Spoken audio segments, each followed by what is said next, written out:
Hiervan is ons oortuig, geen dood of lewe, of enigiets anders in die skepping, kan ons van die liefde van God skei nie. Die liefde wat daar in Jesus Christus ons Here is nie. Geliefdes, die genade sal by julle almal wees, wat ons Here Jesus Christus met 'n onverganklike liefde liefhet. Amen. Broers en susters, ons het teen God gesondig. Ons het gedoen wat verkeerd is in sy oë. Laat ons lewe ondersoek en onsself vergewis van ons sonde en liefdeloosheid. Hoor die wet soos wat Jesus het opsom in Markus 12, vers 28 tot 31. Een van die skrifgeleerdes het hulle hoor redeneer en het nader gestaan. Toe hy sien dat Jesus hulle 'n goeie antwoord gegee het, vra hy vir hom, wat is die heel grootste gebod? Jesus antwoord hom, die eerste is, luister Israel, Here onze God is die enigste Here. Jy moet die Here jou God lief hê met jou hele hart, en met jou hele siel, en met jou hele verstand, en met al jou krag. Die tweede is, jy moet jou naaste lief hê soos jouself. Geen ander gebod is groter as die twee nie.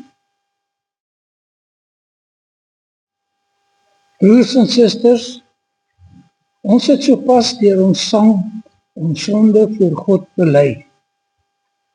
In 1 Johannes 2 vers 1 verseker God ons dat hy ons vryspreek. En as een van ons sondig, ons het Jesus Christus, die regverdige, as ons voorspraak by die Vader. Almal wat vrygespreek is, bely opnuut hulle geloof in die enige God. Ons glo in een God, die almagtige Vader, die skepper van die hemel en die aarde, en van alle sienlike en onsienlike dinge. En in een Heer Jesus Christus, enige gebore seun van God, gebore uit die Vader voor alle tye. God uit God, lig uit lig, waaragtige God uit waaragtige God, verwek, nie gemaak nie, een in wese met die Vader, deur wie alle dinge ontstaan het, wat terwille van ons die mense, en terwille van ons saligheid neergedaal het uit die hemel, vlees geword het deur die Heilige Gees uit die Maagd Maria, en mens geword het, wat selfs vir ons gekruisig is, onder Pontius Pilatus, gelei het en begrawe is, en op die derde dag weer opgestaan het volgens die skrifte, wat opgevaar het na die hemel en wat sit aan die regterhand van God die Vader, wat weer sal kom met heerlikheid om te oordeel, die wat nog lewe en die wat reeds gesterf het, die sy koningsheerskappy geen einde sal hê nie. En in die Heilige Gees, die Heer en lewendmaker, wat van die Vader en die Seun uitgaan, wat saam met die Vader en Seun aanbid en verheerlik moet word, wat gespreek het deur die heilige profete. Ons glo een heilige algemene kerk, gegrond op die leer van die apostels. Ons bely een doop tot vergifnis van sondes. Ons verwag die opstanding van die ontslaapenis en die lewe van die toekomstige eeuw. Amen. Gemeente, voordat ons uit die woord van die Here lees, bid ons eers saam. Jy kan net so bly sit, dan word ons stil voor die Here. So wonderlike hemelse Vader, Here, hierdie byeenkoms hierdie erediens staan in die teken van u liefde. En daarom begin ons ook hierdie erediens met 'n fotum uitspraak, waarin die apostel Paulus in Romeine getuig, dat geen dood of lewe, of enigiets anders, in die skepping kan ons skei van God se liefde vir ons as mense nie.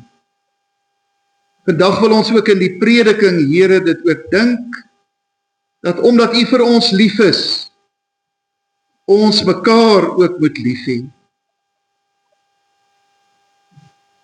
En ons bid, Here, dat u sal kom deur u Gees, en ook hierdie boodskap in elkeen van ons harte sal seën. Veral omdat ons lewe in 'n wêreld, Here, wat presies die teendeel illustreer, waar liefdeloosheid die norm geword het. Kom praat u dan vanoggend, Here, met u deur u Gees en deur u swakke diensknegt. Rus hom ook toe om vanoggend so te preek dat dit die waarheid sal wees en daarom eintlik ook God se woord word. Here, maak ons harte nou stil. Laat ons besef, ons is nou by die lewende God besig. Ons nader u aangesig. En laat ons dit met erns doen. Ons vra dit alles in die wonderlike naam van hom wat die perfekte voorbeeld van liefde in alle opsigte was. Jesus Christus, ons Here. Amen. Kom ons lees vanoggend uit die Ou Testament, uit die boek Genesis. Uit die boek Genesis gaan ons hoofstuk 24 lees. Dit is 'n baie lang hoofstuk, ons gaan nie al die verse lees nie. So ek het enkele van die verse geselekteer, net om die draad van die verhaal ook, wat hier vertel word, eintlik dan net sinvol weer te gee. Ons lees die eerste 4 verse, en dan lees ons van vers 9 tot 22, en dan van vers 61 tot 67. Broers en susters, die woord van die Here. Abraham was al baie oud, en die Here het hom in alles geseën. Abraham het vir sy slaaf gesê, vir die vernaamste in sy huis, die een wat in beheer was van sy besittings, sit jou hand onder my heup, dat jy vir my met 'n eed in die naam van die Here, die God van hemel en die aarde kan beloof, dat jy nie my seun sal laat trou met 'n dogter van die Kanaaniete, by wie ek nou woon nie. Jy moet na my land toe gaan, die land waar ek gebore is, en daar 'n vrou gaan haal vir my seun Isak. Dan lees ons verder by vers 9. Toe het die slaaf sy hand onder die heup van Abraham sy eienaar gesit, en vir hom met 'n eed beloof om dit alles te doen. Die slaaf het 10 van sy eienaar se kamele gevat, en ook allerlei mooi geskenke, en vertrek na Mesopotamië toe, na die stad waar Nahor gewoon het. Daar het hy die kamele by 'n fontein buite die stad laat kniel. Dit was laatmiddag, teen die tyd dat die vrouens uitkom om water te skep. Hy het gebid, Here, God van Abraham, wie se slaaf ek is, laat daar vandag iets met my gebeur. Betoon tog u trou aan my eienaar Abraham. Hier staan ek by die fontein waar die jong meisies van die stad sal kom water skep. As ek vir 'n meisie vra, hou tog jou waterkruik dat ek kan drink, en sy antwoord, drink gerus, en ek sal jou kamele ook water gee, dan is dit sy wat deur u gekies is vir u dienaar, vir Isak. En dan sal ek weet dat u trou betoon aan my eienaar. Voor hy nog klaar gebid het, kom Rebekka met die waterkruik op haar skouer daaraan. Sy was die dogter van Betuel, die seun van Milka, die vrou van Nahor, Abraham se broer. Die meisie was baie mooi, 'n jong meisie, met wie 'n man nog nie gemeenskap gehad het nie.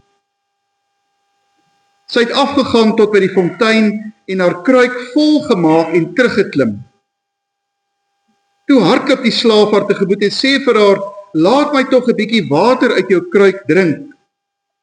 En sy sê, drink gerus, meneer. Sy laat toe gou haar kruik rus op haar hand en laat hom water drink. Toe hy klaar gedrink het, sê sy, ek sal vir die kamele ook gaan water skep, dat hulle genoeg kan drink. Sy het gou haar kruik in die krib leeggemaak en toe fontein toe gehardloop om nog water te skep. Sy het vir al die kamele geskep. Die man het haar in stilte aangekyk om vas te stel of die Here hom in sy onderneming laat slaag het of nie. Toe die kamele klaar gedrink het, sit hy 'n goue ring van 6 gram aan haar neus en 2 goue armbande van 115 gram aan haar arms. Dan vers 61. Toe het Rebekka en haar slavinne op die kamele geklim en agter die man aangegaan. Hy het haar saamgevat en hy is terug huis toe. Isak het van Lagai-Rooifontein afgekom. Hy het destyds in die Suidland gewoon. Hy het in die aand se kant in die veld gaan stap en toe sien hy met eens die kamele aankom. Rebekka het vir Isak gesien en van die kameel afgespring en vir Abraham se slaaf gevra, wie is die man wat daar oorkant in die veld aankom? Die slaaf het geantwoord, dit is my eienaar. Toe vat sy haar sluier en trek dit oor haar gesig. Die slaaf het vir Isak alles vertel wat gebeur het. En Isak het vir Rebekka in die tent van Sara sy ma laat woon en met Rebekka getrou. Sy was sy vrou en hy het haar lief gehad. Soos Isak vertroos na sy ma se dood. Broers en susters, kom ons lees daardie verhaal dan van die Genesis skrywers as God se woord in elkeen van ons harte vanoggend. Mag die Here dan ook aan die hand van hierdie woord, hierdie verhaal, ook in elkeen van ons harte spreek. Sy was sy vrou en hy het haar lief gehad. Broers en susters in die Here, wat maak die lewe ryk en wonderlik? Wat gee 'n verhouding diepte en maak dit aangenaam? Wat bring vir 'n mens ware en langdurige geluk? Die vermoë om die regte emosie te ervaar en te wys. Want die diepste deel van 'n mens se lewe is die emosionele sy. Die wonderlike vermoë om te kan voel en ervaar.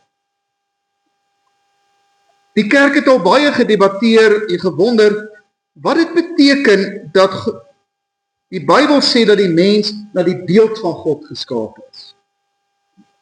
En ons dink so daaroor. Die mens het goddelike eienskappe. Ons is die enigste van die wesens wat in staat is tot redelikheid. Goeie verstandelike besluite en keuses. Maar ook sedelikheid. Die morele. Ons kan tussen reg en verkeerd onderskei en dan die emosionele. Ons kan die diepste emosies ervaar. Vreugde, opgewondenheid, uitbundige blydskap, maar ook hartseer, pyn,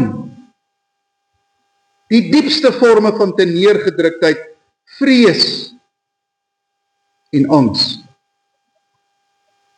Wat baie opmerklik is van die Bybelverhale, veral in die Ou Testament, is dat dit hoofsaaklik 'n baie saaklike trant het. Dis meer aanduidend van geloofs- en geestelike temas. Dit poog nie om soos sekulêre verhale, vertellings en karakters om vermaaklikheidsredes daar te stel. Soos wat byvoorbeeld in storieboeke of in rolprente gebeur. Die Bybelse inhoud, die verhale, is baie keer soos 'n preek geskrywe. Want dit wil 'n teologiese boodskap, dit wil 'n geloofsboodskap oordra.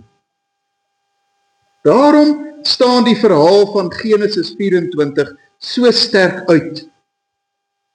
Want dit is 'n verhaal wat deurspek is met emosie. Dis nie saaklik nie. Dis eerder romanties. Dit gaan oor 'n man en 'n meisie. Daardie aspek van 'n verhaal wat ons altyd bekoor en ons interesseer. En so ongelooflik as dit mag klink, is dit die enigste plek in die hele Bybel waar ons dit lees, spesifiek lees, dat 'n man sy vrou liefgehad het. Rebekka was sy vrou en Isak het haar liefgehad. Natuurlik is daar baie mans en vroue in die Bybel wat mekaar liefgehad het. Dawid het sekerlik vir Batsheba liefgehad, al het hulle verhouding so vreeslik begin. Die man en vrou in Hooglied het mekaar baie liefgehad. Die pragtige gelowige paar Aquila en Priscilla in die Nuwe Testament, vriende van Paulus, wat ons so gehelp het so mooi in 'n gelowige huwelik gehad. Hulle het mekaar beslis liefgehad. Maar is die enigste keer in die Bybel wat ons dit pertinent lees, hier in Genesis 24, Isak het sy vrou Rebekka liefgehad. Maar dit is nie net hierdie uitspraak van liefhê wat die verhaal so buitengewoon maak nie. Die hele verhaal is deurspek met verwysinge na sake wat op die emosionele dui. En dit maak dit so spesiaal. Ook as 'n mens die breër konteks van die boek Genesis in gedagte hou. Die boek Genesis begin deur te beskrywe dat God alles goed geskaap het. Maar dan volg die beskrywing van die sondeval. En van daar af gaan alles in die boek Genesis net suid. Daar's die broedermoord van Kain. Daar's die vreeslike sonde van Sodom en Gomorra. Daar is die sondvloed. Daar is uiteindelik ook die mense hoogmoed met die bou van die toring van Babel. Dis aaklige hoofstukke in die boek Genesis.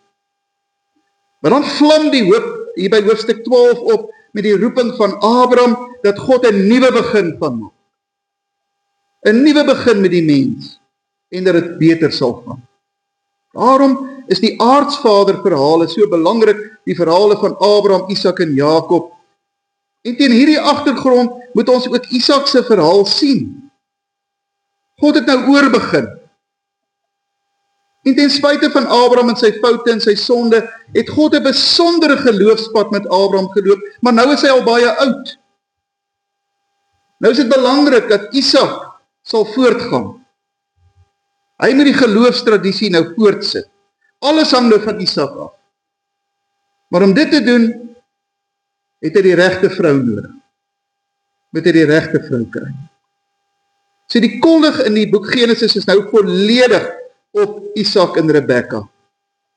So amper asof die skrywers van Genesis wil sê, teenoor die hartseer verhaal van sonde en verwoesting tot dusver in Genesis, teenoor al die haat en die stryd en die konflik en die verwyte en die verwydering tussen Adam en Eva, Kain en Abel, ensovoorts, staan hierdie pragtige inskrywing. Isak het 'n vrou geneem en het haar liefgehad. En hoekom sou hy nie? Rebekka was na die beskrywing van die skrywer baie mooi. Sy kom by 'n put en sy bied eers vir Abraham se slaafwater aan. Daarna gee sy persoonlik eers vir al sy kamele water. In 'n woestynwêreld kom 'n mens dikwels by 'n put en jy kry geen water. En as jy dit kry, moet jy dit vat. Jy weet nie wanneer gaan jy weer kry nie. Maar Rebekka gee weg. En sy doen dit self. Dit was eintlik haar slavinne se werk, wat sy self spring af en hardloop en kry die water. Sy doen dit self. En dan die ontmoeting met Isak. Sy spring van die kameel af, bedek haar gesig met 'n sluier, teken van haar reinheid en haar kuisheid. So die skrywers van die boek Genesis wil met hierdie verhaal vir ons sê, dis alles daarom nie verlore in die boek Genesis nie. Daar is daarom nie net sonde en rusie en verwydering en moord in die Genesis verhaal nie. Daar is ook liefde. Daar is ook 'n pragtige verhaal, soos die van Isak en sy mooie Rebekka. En nou kom die verhaal vanoggend na ons toe. En 'n Bybelverhaal rig altyd 'n appel tot jou. En dit wil vanoggend vir ons sê, ons leef vandag in 'n verskriklike wêreld. Hier by ons en reg oor die wêreld, brand die wêreld. Dis 'n aaklige wêreld. Dis 'n wêreld van stryd, konflik. Dis 'n wêreld van haat tussen mense en groepe mense. Dis 'n wêreld van moord. Daar's soveel verwydering tussen mense. Maar daar's ook liefde. En nou sê die Here vir ons, gaan jy en wees met jou verhouding, met jou lewe, die bewys van die teendeel. En daar is een manier hoe jy dit kan doen, deur konsekwent liefde uit te leef. In 'n tyd waarin mense teenoor mekaar opgestel staan. 'n Tyd waarin mense vir mekaar skree. 'n Tyd waarin mense mekaar niks gun nie. Waar mense mekaar se winkels afbreek en aan die brand steek. Waar mense weggejaag word. In 'n tyd waarin mense alles vir hulle self wil opeis. Gaan leef jy die mooi en die sagte liefde uit in jou verhoudinge en wees die welkome ligpunt. Gaan wees die vars briesie wat in 'n muwe wêreld waai. Gaan wees jy die een van wie iemand eendag van jou lewensverhaal ook sou kan getuig. Hy was iemand wat liefgehad het. Sy het liefgehad.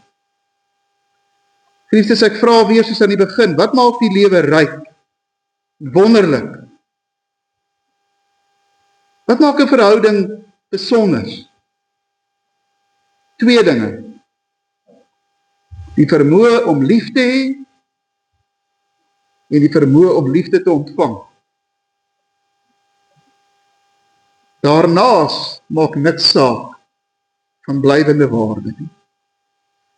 Die Here help ons daartoe deur sy Gees. Amen. Kom ons dank nou saam.